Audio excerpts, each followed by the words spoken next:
Really an unbelievable story. Welcome back into Wake Up America. I'm Rob Finnerty. If you think about it, this is just an amazing story. Biden aides finding yet another set of top secret documents at an office used by the former vice president in Washington. The documents containing information about U.S. intel on Ukraine, Iran, and the UK.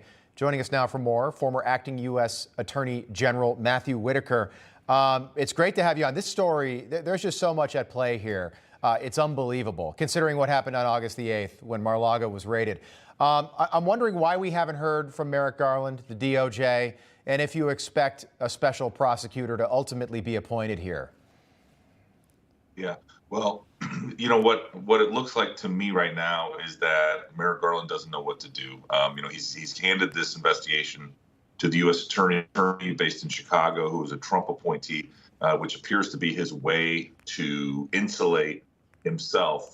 But this is obviously a situation where special counsel needs to be appointed. And I will point out just two features of this discovery that are concerning. One is that it appears that Joe Biden was trying to conceal these documents. They were in a folder marked personal. And so that, to me, as a prosecutor would indicate his mental state as it relates to those documents. And I think, obviously we haven't seen the treatment of these documents like we did with Trump, where they were spread over the floor and pictures were taken. So, Merrick Garland, I think, has a credibility issue right now on this. This is obviously has completely undercut their case against Donald Trump, and it's going to be very interesting to see how they ultimately handle this case against Joe Biden. Yeah, it's almost like you got to toss the Trump case to be even here. When do you think we lost the single standard of justice in this country? When did that go away?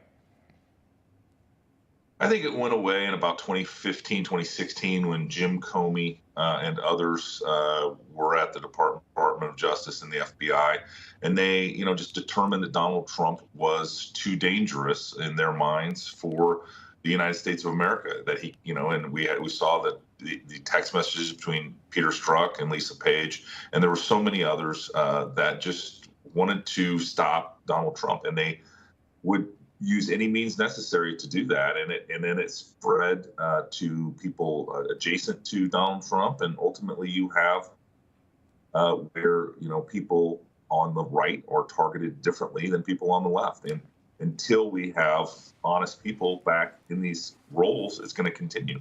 Mr. Attorney General, I want you to take a listen to how MSNBC is covering this story.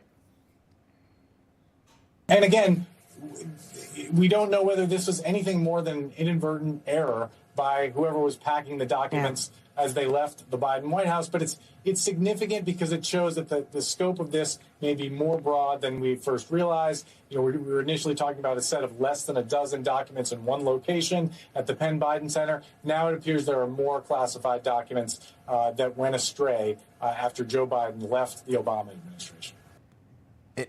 Inadvertent error. By the way, it doesn't matter if it's one single document labeled top secret. Yeah. He had no power to declassify documents. He was vice president, then he was just a private citizen when he had this office at the Penn Biden Center. What's his exposure to the fact that this story was covered with a pillow and buried before the midterm elections, and we just heard about it for the first time on Monday?